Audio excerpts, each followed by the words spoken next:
গুনবি একবার, আমাদেরও গুনবি নিচে থেকে।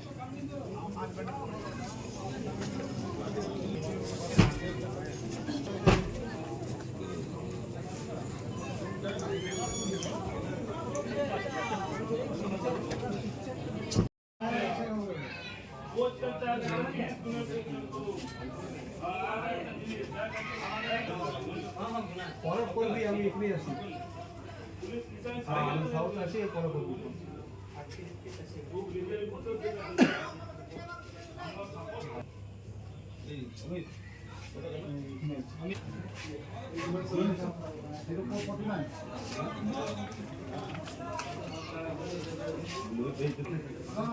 আর এদিকে ভিতর দিকে রাস্তা আছে, দেখ কোটার ভিতর দিকে পুরো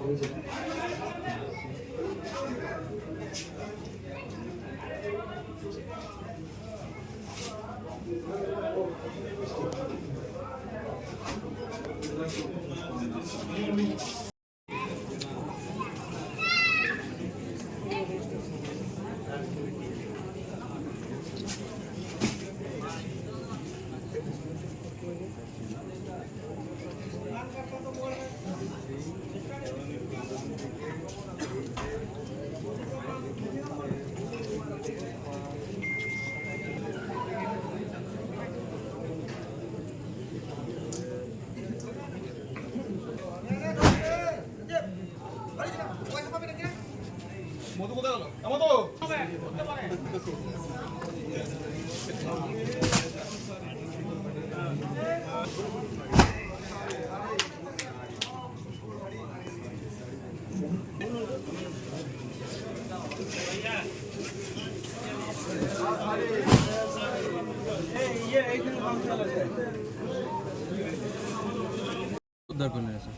দেখুন, আমরা যেদিন আমরা প্রধানের বাড়ি যাই সেদিনে যে সরকারি যে সম্পত্তি পাওয়া গেছে, সেদিনে আমাদের কাছে খবর আসে যে এই পড়াশিয়া যে সমিতি মেম্বার উদীপ সিং তার বাড়িতেও আছে।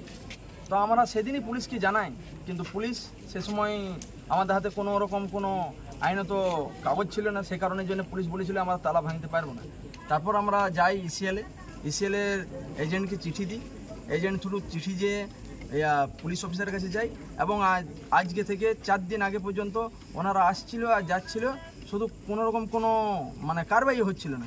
আজকে ফাইনালি যে তালা খোলা হলো এবং দেখলাম যে কত গরিব মানুষের তিরপল, তারপর কম্বল, শাড়ি, এগুলো তার বাড়ির মধ্যে মজুত করে রেখেছি।